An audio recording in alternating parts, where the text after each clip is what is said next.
ध्येयं सदा परिभवन् नमभीष्टदोहम्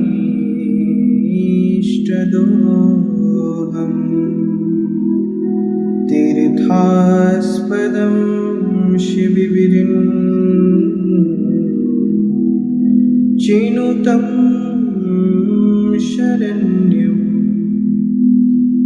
भृत्यार्थिहं प्रणतपाल भवाब्धिपोतं वन्दे महापुरुषते चरणारविन्दम्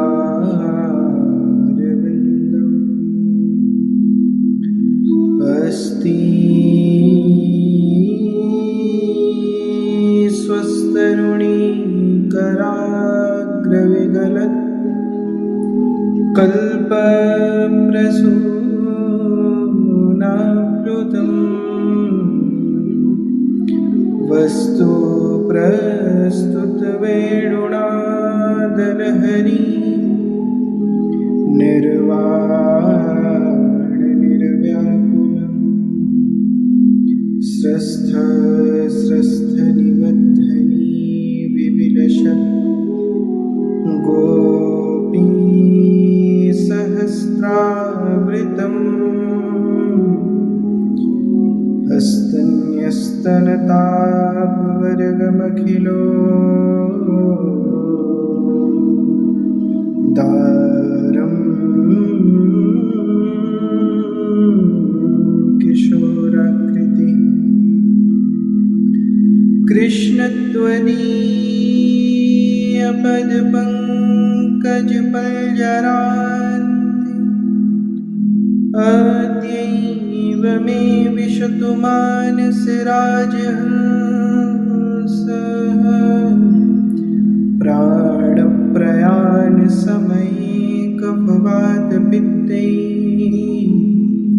कण्ठावरोधनविधौ स्मरणं कुतस्ते लक्ष्मीनाथसमारम्भा नाथयामुलमध्यमा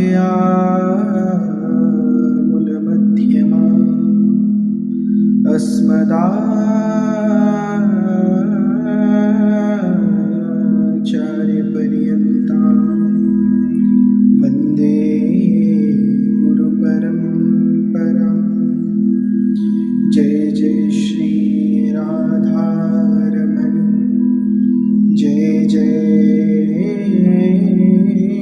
नवलकिशोर, जय गोपीचितचोर प्रभु, जय जय माखन चोर। परम मंगल में परम्परात्पर अखिलेश्वर कारण करुणावरुणालय भक्तवांछा कल्पतरु तड़ित विनिंदित पीताम्बरधारी श्री बालकृष्ण लाल की शब्दमयी वाणीमय एवं वांगमय प्रतिमूर्ति श्रीमद् भागवत जी को बारंबार प्रणाम। एवं आप सभी श्रोता भाई बंधु बालक मातृशक्ति सभी को मेरा खूब खूब जय श्री कृष्ण।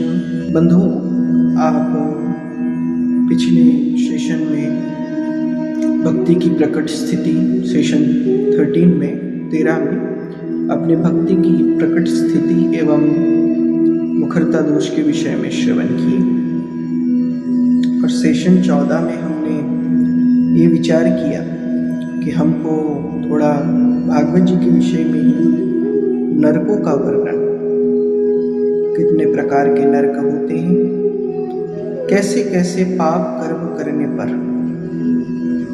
शास्त्र की अवहेलना करने पर, शास्त्र की मर्यादा को भंग करने पर हमें कैसा कैसा दंड प्राप्त होती है।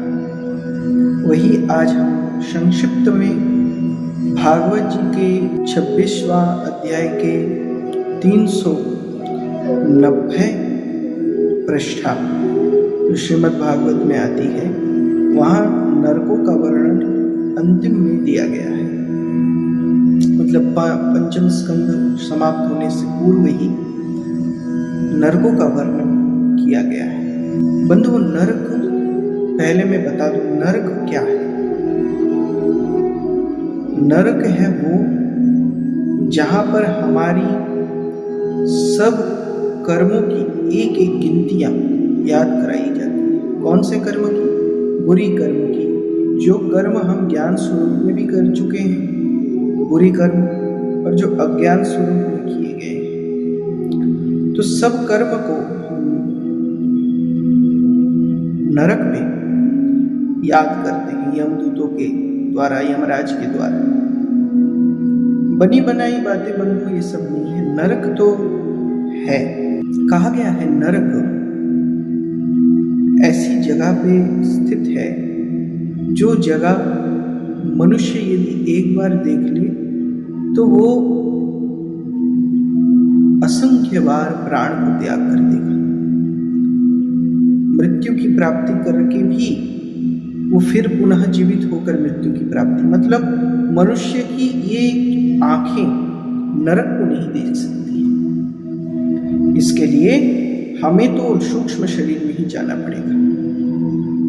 स्थूल शरीर में सब कुछ देखना असंभव है बंधु। तो आइए हम नरक के विषय में जानते हैं, कैसे कैसे नरकों का, विभिन्न गतियों का वर्णन भागवत जी में बहुत सुंदर तरीके से बताया गया है। परीक्षित जी ने पूछा कि सुखदेव जी,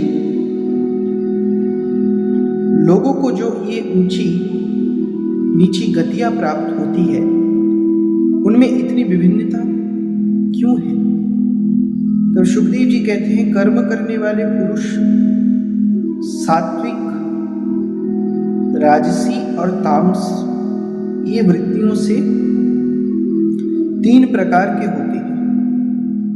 जो वृत्तियां सात्विक, राजसी और तामसिक होती है, ये 3 वृत्तियों से मनुष्य या जीव होते हैं, और उसी स्वभाव और श्रद्धा के भेद से उनके कर्मों की गतियां भी भिन्न होती हैं। और अधिकतम छोटे रूप में ये सभी गतियां सभी कर्ताओं, मतलब करने वाले को प्राप्त होती है। इसी प्रकार निषिद्ध कर्म रूप पाप करने वाले, जो पाप करने वालों का जो गति होती है, उनकी श्रद्धा की असमानता के कारण है समान फल नहीं मिलता, जो अविद्या के कारण वशीभूत हो जाते हैं, जो बिना कर्म की, जो कर्महीन वस्तुएं होती है, जो कामना पूर्वक किए हुए उन निषिद्ध कर्मों के परिणाम में जो हजारों तरह की नरक की गतियां होती हैं, उसका विस्तार से हम वर्णन करेंगे। सुखदेव जी ने परीक्षित जी को कहा। तब परीक्षित जी ने पूछा कि आप जिसका वर्णन करना चाहते हैं वो नरक इसी पृथ्वी के कई देश विशेष में है, या त्रिलोक से बाहर, या त्रिलोक में ही है? तो सुखदेव जी कहते हैं कि वही त्रिलोक में ही स्थित है, त्रिलोक के ही भीतर है। कहाँ है? कि दक्षिण की और पृथ्वी से नीचे जल के ऊपर स्थित है। इसी दिशा में अग्निश्वात आदि पितृगण भी रहते हैं। अत्यंत एकाग्रता पूर्वक अपने वंशधरों के लिए मंगल कामना किया करता है।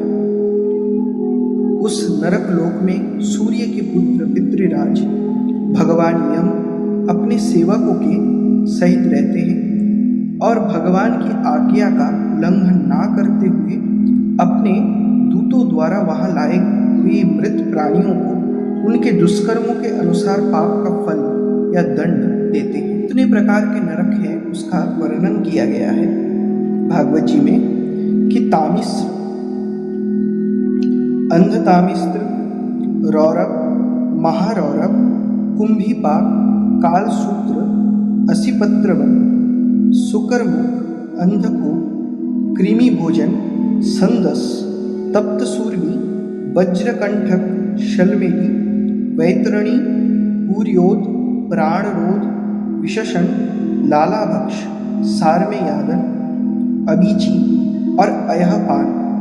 इनके सिवा शारकर्दम, रक्षोगण भोजन, शूलक्रोध, दंधशुक, अवट निरोधन, पर्यावर्तन और शुचिमुख, ये 7 और मिलाकर कुल 28 प्रकार का तरह तरह की यातनाओं को भोगने का स्थान है, वही है नरक। अब हम बंधुओं इस विषय में सुनेंगे कि कौन कौन से लक्षण, मतलब कौन कौन से कर्म करने पर कौन कौन सा नरक भोगना पड़ता है। जो पुरुष दूसरों के धन, संतान अथवा स्त्रियों का हरण करता है, उसे अत्यंत भयानक यमदूत काल पाश में बांधकर बलात् तामिस्त्र नरक में गिरा देते हैं। जो पुरुष दूसरे का धन, संतान अथवा स्त्रियों का हरण कर लेता है, उसे तामिस्त्र नरक में गिरा देता है। उसके बाद उस अंधकारमय नरक में उसे अन्य जल ना देना, डंडे लगाना और ये सब भय दिखाना और भयंकर भयंकर से भयंकर पीड़ा उसको दिया जाता है और विभिन्न प्रकार के उपायों से उसको पीड़ित किया जाता है। इससे अत्यंत दुखी होकर वह एकाएक मूर्छित हो जाता है। वो मरना तो है नहीं, बार बार मारो और पुनः जीवित हो जाओ, मारो, ऐसे भयानक कई वर्ष तक, कई काल तक ऐसा दुर्भोग उस जीव के साथ किया जाता है जो दूसरे का धन हड़प लेता है, संतान का हरण कर लेता है, स्त्रियों का हरण कर लेता है। ऐसे जीव का तामिस्त्र नरक में उसको कर्म का भोग भोगना पड़ता है। ऐसे भयंकर पीड़ाओं से उसको गुजरना पड़ता है। इससे अत्यंत दुखी हो जाते हैं और मूर्छित हो जाते हैं। इसी से इस नरक को अंधतामिस्त्र कहते हैं। कौन सा अंधतामिस्त्र है? दूसरों को धोखा देकर, किसी भी पुरुष दूसरों को धोखा देकर उसकी स्त्री को भोगता है, अंधतामिस्त्र नरक में गिर जाता है। जैसे तामिस्त्र नरक में संतान का, स्त्री का और दूसरों के धन हड़पने से तामिस्त्र नरक मिलता है, वैसे ही अंधतामिस्त्र पुरुष जो दुष्कर्म करते हैं, दूसरों को धोखा देते हैं, स्त्रियों का और दूसरे की स्त्रियों के साथ संग करते हैं, उसको अंधतामिस्त्र में गिरा दिया जाता है। भयंकर से भयंकर पाप करने से भयंकर से भयंकर पीड़ा दिया जाता है उसको। तो हम लोग 2 नरक का कथा सुनी। उसके बाद जो पुरुष इस लोक में ये शरीर ही मैं हूँ और ये स्त्री धनादि मेरे हैं, ऐसी बुद्धि से दूसरे प्राणियों से द्रोह करके निरंतर अपने कुटुंब के ही पालन पोषण में लगा रहता है, वह अपना शरीर छोड़ने पर अपने पाप के कारण स्वयं ही रौरव नरक में गिरता है। इस लोक में उसने जिन जीवों को जिस प्रकार कष्ट पहुंचाया होता है, परलोक में यमदूतों के कारण समय आने पर वे जीव रूरू होकर उसे उसी प्रकार कष्ट पहुंचाया जाता है। इसीलिए इस नरक का नाम है रौरव, क्योंकि रूरू होकर के उस जीव को कष्ट दिया जाता है, इसलिए उस नरक का नाम है रौरव। रूरू सर्प से भी अधिक क्रूर स्वभाव वाली जीव का नाम है। रूरू एक क्रूर स्वभाव वाले जीव का है, जहां उस रौरव नामक नरक में वो जीव पाया जाता है। वो रूरू स्वभाव के जीव ऐसे ही महारौरव नरक है। इसमें वो व्यक्ति जाता है जो और किसी की परवाह ना कर केवल अपने ही शरीर का पालन पोषण करता है। मांस खाने वाले रूरू इसे मांस के लोभ से काटते हैं। जो क्रूर मनुष्य इस लोक में अपना पेट पालने के लिए जीवित पशु पक्षियों को रौंदता है या रांधता है, उस हृदयहीन राक्षसों से भी गए बीते पुरुष को यमदूत कुंभिपाक नरक में गिरा देता है। खौलते हुए तेल में रांधते हैं।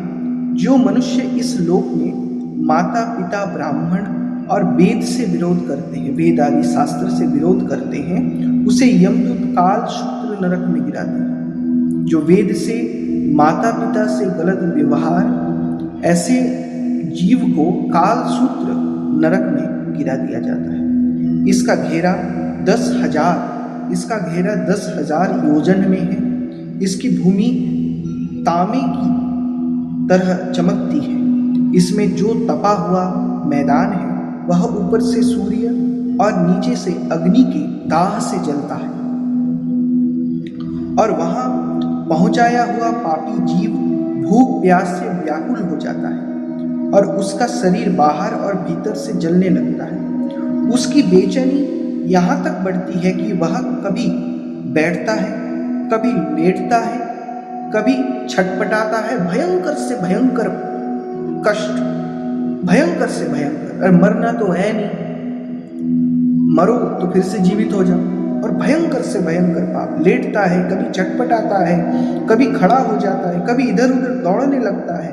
इस प्रकार उस नर पशु के शरीर में जितने रोम होते हैं उतने ही 1000 वर्ष तक उसकी यह दुर्गति होती है। जो पुरुष किसी प्रकार की आपत्ति ना आने पर अपने वैदिक मार्ग को छोड़कर अन्य पाखंड पूर्ण धर्मों का आश्रय लेता है, उसे यमदूत असिपत्रवन नरक में लेकर के कोड़ों से पीटते हैं। के मार से बचने के लिए वह इधर उधर दौड़ने लगता है तो ताल बन के तलवार के समान पौने पत्तों से, वहां ताल बन के समान पत्ते हैं, वैसे तलवार के समान जो पत्ते हैं जिसमें दोनों और धारे, तब वह अत्यंत वेदना से हाय में मरा ऐसे करके चिल्लाता है।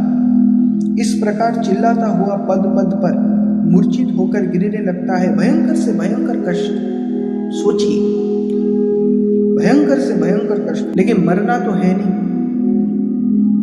ऐसे भयंकर वेदना युक्त से हाय में मरा, हाय में गिरता है, पुकारता है, मूर्छित होकर के गिर जाता है। अपने धर्म को छोड़ करके पाखंड मार्ग में चलने से उसे इस प्रकार अपने कुकर्म का फल भोगना पड़ता है। इस लोक में जो पुरुष राजा या राज कर्मचारी होकर किसी निरपराध मनुष्य को दंड देता है अथवा ब्राह्मण को शरीर दंड देता है, वह महापापी मरकर शुकर मुख नरक में गिर जाता है। वैसे ऐसे ब्राह्मण को जो कष्ट देता है, जो राज कर्मचारी होकर राजा होकर के ऐसे ब्राह्मणों को शरीर दंड देता है, उसको शुकर मुख नरक में गिरा दिया जाता है। वहां जब महाबली यमदूत उसके अंगों को कुचलता है, तब वह कोल्हू में गन्नों के समान पीड़ित होकर जिस प्रकार इस लोक में उसके द्वारा सताए हुए निरपराध प्राणी रोते चिल्लाते थे, उसी प्रकार कभी आर्त स्वर से चिल्लाता है और कभी मूर्छित हो जाता है। जो पुरुष इस लोक में खटमल आदि जीवों को हिंसा करते हैं, मतलब बेवजह के मार देना, यह देखा कि यहाँ खटमल है, मारो उसको, ऐसे हिंसा करता है, वह उनसे द्रोह करने के कारण अंधकूप नरक में गिरता है। क्योंकि स्वयं भगवान ने ही रक्तपानादि उनकी वृत्ति बना दी है। मतलब भगवान ने, मच्छर का ये स्वभाव नहीं है कि वो आपको बिना बेवजह के रक्तपान करे, वो उनके स्वरूप में ही ये है, उनको बनाया गया है वैसे कि वो जब आपको मच्छर आपको जब रक्तपान करता है आपका, तो वो जानते नहीं है कि वो आपका रक्तपान करता है। तो भगवान का ही ये बनाया हुआ है माया।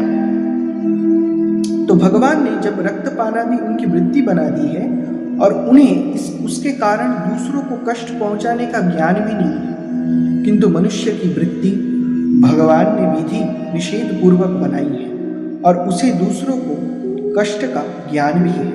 वहां वे पशु, मृग, पक्षी, सांप आदि रेंगने वाले जंतु, मच्छर, जो खटमल और मक्खी आदि जीव जिनसे उसने द्रोह किया था, उसे सब और से काटते हैं। उस नरक में, अंधकूप नरक में जितने प्रकार के जू और खटमल, मच्छर, मक्खी, ये सब वो अंधकूप नरक में उसी जीव को बार बार पुनः पुनः उसको काटते हैं। भयंकर से भयंकर दंड, भयंकर से भयंकर कष्ट उसे मिलता है उस नरक में। बेचैनी के कारण उस घोर अंधकार में इस प्रकार भटकता रहता है जैसे रोगग्रस्त शरीर में जीव छटपटाया करता है। जो मनुष्य इस लोक में बिना पंच महायज्ञ किए तथा जो कुछ मिले उसे बिना किसी दूसरों के दिए स्वयं ही खा लेता है, उसे कोए के समान कहा गया है। वह परलोक में कृमि भोजन नामक निकृष्ट नरक में गिरा दिया जाता है। वहां 1,00,000 योजन लंबा चौड़ा एक कुंड है, उसी में उसे भी कीड़ा बनाकर उसको फेंक दिया जाता है। वहां कीड़ा बन करके रहना पड़ता है उसे, और जब तक अपने पापों का प्रायश्चित्त ना हो जाता है, और पापों का प्रायश्चित्त ना करने वाले उस पापी के बिना दिए और बिना हवन किए खाने के दोष का अच्छी तरह शोधन नहीं हो जाता, तब तक वह उसी में पड़ा पड़ा कष्ट भोगता रहता है। वहां कीड़े उसे नोचते हैं और वहां कीड़ों को खाता है। राजन, सुखदेव जी कहते हैं कि हे परीक्षित, इस लोक में जो व्यक्ति चोरी या वित्ती का समय ना होने पर भी किसी दूसरे पुरुष के सुवर्ण और रत्नादि का हरण करता है, उसे मरने पर यमदूत संदंस नामक नरक में ले जाकर के भयंकर से भयंकर कष्ट देते हैं। तपाए हुए लोहे के गोले को दागते हैं और चिमटे से उसकी खाल नोचते हैं। भयंकर से भयंकर पाप करने से ऐसे कष्ट यमदूतों के द्वारा दी जाती है। हृदय तो है नहीं यमदूतों का, और भयंकर से भयंकर पाप दिया जाता है, भयंकर से भयंकर पीड़ा दिया जाता है। वहां यमदूतों के पास तो हृदय है नहीं, और हृदयहीन है। बार बार मरो और बार बार उठो, और भयंकर से भयंकर पीड़ा तो चिमटे से खाल भी नोच लेते हैं संदंस नामक नरक में। जो ब्राह्मणों की अथवा आपत्ति का समय ना होने पर भी किसी दूसरे पुरुष के सुवर्ण रत्नादि का हरण करता है, उसे संदंस नामक नरक में ले जाकर के चिमटे से उसका खाल नोच लिया जाता है, लोहे के गोलों से उसको दाग दिया जाता है। इस लोक में यदि कोई पुरुष अगम्या स्त्री के साथ संभोग करता है अथवा कोई स्त्री अगम्य पुरुष से व्यभिचार करती है, तो यमदूत उसे तप्त सूर्मी नामक नरक में ले जाकर कोड़ों से पीटती है। उसको तप्त सूर्मी नरक में ले जाकर के कोड़ों से पीटती है, और उसको तपाए हुए लोहे की स्त्री मूर्ति से और स्त्री को तपाई हुई पुरुष प्रतिमा से आलिंगन कराते हैं। भयंकर से भयंकर पीड़ा। जो पुरुष इस लोक में पशु आदि सभी के साथ व्यभिचार करता है, उसे मृत्यु के बाद यमदूत वज्रकंटक शर्मणी नरक में गिरा देते हैं, और वज्र के समान कठोर कांटे वाले सेमर के वृक्ष पर चढ़ाकर फिर नीचे की ओर उसे खींचते हैं। जो राजा या राजपुरुष इस लोक में श्रेष्ठ कुल में जन्म पाकर भी धर्म की मर्यादा का उच्छेद करते हैं, उस मर्यादातिक्रमण के कारण मरने पर वैतरणी नदी में पटके जाते हैं। यह नदी नरकों की खाई के समान है। उसमें मल, मूत्र, पीप, रक्त, केश, नख, हड्डी, चर्बी, मांस और मज्जा आदि गंदी चीजें भरी हुई हैं। वहां गिरने पर उन्हें इधर उधर से जल के जीव नोचते, किंतु उससे उनका शरीर नहीं छूटता। पाप के कारण प्राण उसे बहन किए रहते हैं, और वह उसे दुर्गति को अपनी करनी का फल समझकर मन ही मन संतप्त होते रहते हैं। भयंकर से भयंकर कष्ट वैतरणी में दिया जाता है। उसका कोई जल से जीव प्राणी उठ करके उसको नोचने लगता है। ऐसा भयंकर पीड़ा, जहां पर मल, मूत्र, पीप, रक्त, केश, नख, हड्डी आदि आदि से गंदगी चीजों से भरा हुआ होता है, उसको वहां पटक दिया जाता है। जो लोग शौच और आचार के नियमों का परित्याग कर और लज्जा को तिलांजलि देकर इस लोक में शो के साथ संबंध गांठ कर पशु के समान आचरण करते हैं, वे भी मरण के बाद पीप, विष्ठा, मूत्र, कफ और मल से भरे हुए क्रोध नामक समुद्र में गिरकर उन अत्यंत घृणित कर्मों का और उस अत्यंत घृणित वस्तुओं को ही खाते हैं। इस लोक में जो ब्राह्मण आदि उच्च वर्ण के लोग कुत्ते या गधे पालते हैं और शिकार आदि में लगे रहते हैं, तो शास्त्र के विपरीत पशुओं का वध करते हैं। मरने के पश्चात वह अप्राण रोध नरक में डाले जाते हैं। मरने के पश्चात उसको प्राण रोध नरक में डाल दिया जाता है और वहाँ यमदूत उन्हें लक्ष्य बनाकर बाणों से बीधते हैं। जो पाखंडी लोग पाखंड पूर्ण यज्ञों में पशु का वध करते हैं, उन्हें परलोक में विशेषण नरक में डाल करके वहाँ के अधिकारी बहुत पीड़ा देकर काटते हैं। जो पशुओं को काटते हैं, जो जीव को खाते हैं, ऐसे पुरुषों को, ऐसे जीवों को वह भी काटा जाता है। जो द्विज कामातुर होकर अपनी सवर्णा भार्या को वीर्य प्यान कराता है, उस पापी को मरने के बाद यमदूत वीर्य की नदी लालाभक्ष नामक नरक में डालकर वीर्य पिलाते हैं। जो कोई चोर अथवा राजा या राजपुरुष इस लोक में किसी के घर में आग लगा देते हैं, किसी को विष दे देते हैं या गांवों या व्यापारों की टोलियों को लूट लेते हैं, उन्हें मरने के पश्चात सारनियादन नामक नरक वज्र की सी दाढ़ों वाले 720 यमदूत कुत्ते बनकर बड़े बेग से काटने लगते हैं और भयंकर से भयंकर पीड़ा खिलाते या नहीं है, इसलिए बहुत सावधान काटने लगते हैं। इस लोक में जो पुरुष किसी की गवाही देने में, व्यापार में या दान के समय किसी भी तरह झूठ बोलता है, तो मरने पर आधार शून्य अवीचीमान नरक में पड़ता है। वहां उसे 100 योजन ऊंचे पहाड़ के शिखर से नीचे को सिर करके गिराया जाता है, मतलब नीचे को सिर कर दिया जाता है और गिरा दिया जाता है। उस नरक की पत्थर की भूमि जल के समान जान करती है, इसलिए इसका नाम अवीचीमान है। वहां गिराए जाने पर उसके शरीर के टुकड़े टुकड़े हो जाने पर भी प्राण नहीं निकलते। प्राण तो निकलने वाला नहीं है, 100 साल साल भोगते रहो, अनेकों युग तक भोगो। इसलिए इसे बार बार ऊपर ले जाकर के पटका जाता है।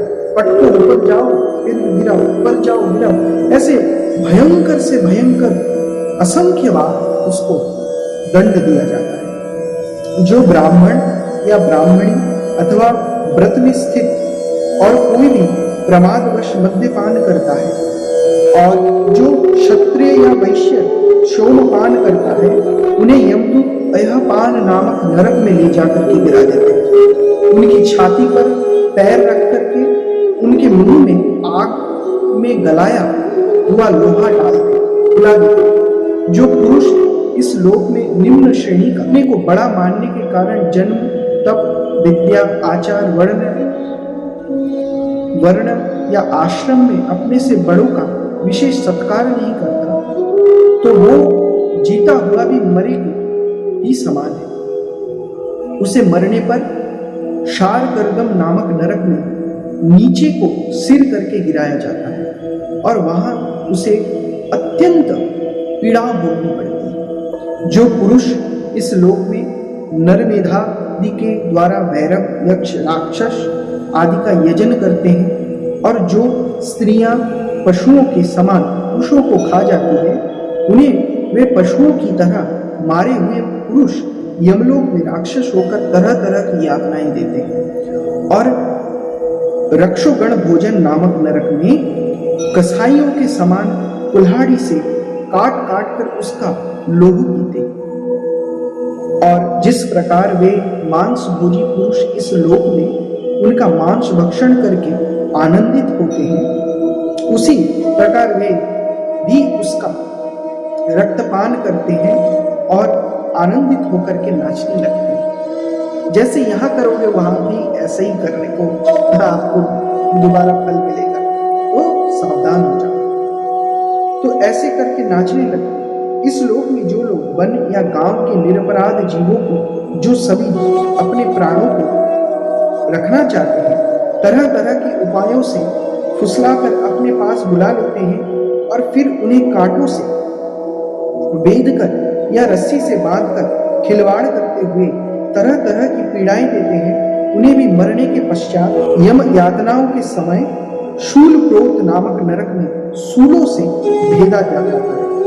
सूलों से भेदा जाता है। उस समय जब उन्हें भूख प्यास सताती, क्योंकि भोजन तो मिलना नहीं है, पानी तो मिलना नहीं है, भोगो, कष्ट भोगते जाओ, भूख प्यास सताती है और कंक, बटेर आदि तीखी चोंचों वाली नरक के भयानक पक्षी, जो चोंच वाले पक्षी होते हैं, वो नोचने लगता है। कहाँ? सूल प्रोत नामक नरक में सूलों से वहां बेधा जाता है। भयंकर से भयंकर पीड़ा। सोचिए, सुनिए, फिर अपने किए हुए सारे पाप याद आ जाते हैं। परीक्षित, इस लोक में जो सर्पों के समान उग्र स्वभाव पुरुष दूसरे जीवों को पीड़ा पहुंचाते हैं, वे मरने पर दंदसूक नाम के नरक में गिरा दिया जाता है। वहां 5-5, 7-7 मुंह वाले सर्प उनके समीप आकर उन्हें चूहों की तरह निगल जाते हैं। जो व्यक्ति यहाँ दूसरे प्राणियों को अंधेरी खत्तियों, कोठों या गुफाओं में डाल देते हैं, उन्हें परलोक में, मतलब यमलोक में यमदूत वैसे ही स्थानों में डालकर विषैली आग के धुएं में घोंटते हैं। मतलब भयंकर विपत्ति, भयंकर पाप के कारण ऐसे भयंकर पीड़ा दिया जाता है। इसलिए इस नरक को अबट निरोधन कहते हैं। मतलब अबट, निरोध, बंद कर दिया जाता है श्वास को। जो गृहस्थ अपने घर आए अतिथि अभ्यागतों की और बार बार क्रोध में भरकर ऐसी कुटिल दृष्टि से देखता है मानो उन्हें भस्म कर देगा, वह जब नरक में जाता है तब उस पाप दृष्टि के नेत्रों को गिद्ध, कंक, काक और बटेर आदि वज्र की सी कठोर चोंचेले वाली पक्षी बलात् निकाल कर लेते हैं। इस नरक को पर्यावर्तन कहते हैं। इस लोक में जो व्यक्ति अपने को बड़ा धनवान समझकर अभिमानवश सबके टेढ़ी नजर से देखता है, सबको उल्टी नजर से देखता है और नाश की चिंता से जिसके हृदय में और मुंह सूखे रहते हैं, अतः तनिक भी चैन ना मानकर जो यक्ष के समान धन की रक्षा में ही लगा रहता है, तो वो पैसा पैदा करने, बढ़ाने और बचाने में जो तरह तरह के पाप करता रहता है, वह नराधम मरने पर सूची मुख नरक में उसको गिरा दिया जाता है। वहां उस अर्थ पिशाच पापात्मा के सारे अंगों को यमराज के दूत दर्जियों के समान सुई से पिरो देते हैं। सुई से धोख से, सुई के धागे से सीते हैं, मतलब पिरोते हैं उसको। भयंकर से भयंकर कष्ट बनते हैं, भयंकर से भयंकर कष्ट। परीक्षित, यमलोक में इसी प्रकार के सैकड़ों हजारों नरक हैं जिसका वर्णन नहीं हो सकता। उनमें जिनका यहाँ उल्लेख हुआ और जिनके विषय में कुछ नहीं कहा गया, उन सभी में सब अधर्म परायण जीव अपने कर्मों के अनुसार बारी बारी से जाते हैं। इसी प्रकार धर्मात्मा पुरुष स्वर्ग आदि में जाते हैं। इस प्रकार नरक और स्वर्ग के भोग से जब इनके अधिकांश पाप और पुण्य क्षीण हो जाते हैं, तो बाकी बचे हुए पुण्य पाप रूप कर्मों को लेकर फिर पुण्य पाप रूप कर्मों को लेकर ये फिर इसी लोक में जन्म लेने के लिए लौट आते हैं। इन धर्म और अधर्म दोनों से विलक्षण जो निवृत्त मार्ग है, उसका तो पहले द्वितीय स्कंद में ही वर्णन हो चुका है। पुराणों में जिसका 14 भुवन के रूप में वर्णन किया गया है, वह ब्रह्मांड कोश इतना ही है। यह साक्षात परम पुरुष श्री नारायण श्री हरि की अपनी माया के गुणों से युक्त अत्यंत स्थूल स्वरूप है। इसका वर्णन मैंने तुम्हें सुना। परीक्षित जी ने ऐसा प्रश्न रखा सुखदेव जी के पास, और सुखदेव जी ने उस प्रश्न को संपूर्ण रूप में बतलाया। और बंधुओं, नरक का जो वर्णन यहाँ पर भागवत जी में बताया गया है, तो नरक का जो यहाँ पर पूर्ण रूप वर्णन किया गया है, ये बहुत कम है। और भी नरक हैं, हजारों की संख्या में नरक है, लेकिन सभी नरकों का वर्णन यहाँ पर किया नहीं गया है। ऐसे तरह तरह का नरक है। वैसे तो कहा जाता है 7 मूल नरक है और पूर्ण नरक 28 है, लेकिन बंधुओं भागवत जी में ऐसा टिप्पणी लिखा गया है, वर्णन किया गया है कि नरक हजारों है। तो सुखदेव जी महाराज ये भी बताए हैं कि परीक्षित, नरक तो हजारों की संख्या में है, लेकिन मैं तुम्हें कुछ कुछ विषयों का नरक बताऊंगा जो दक्षिण की और नीचे जल के ऊपर स्थित है। वहां पर नरक का स्थान है। त्रिलोकी के भीतर ही नरक का स्थापित्व है, प्रतिस्थापन है। बंधु भागवत जी में नरक का वर्णन आया है और विशेष रूप से और एक पुराण में नरक का वर्णन बहुत सुंदर तरीके से बताया गया है।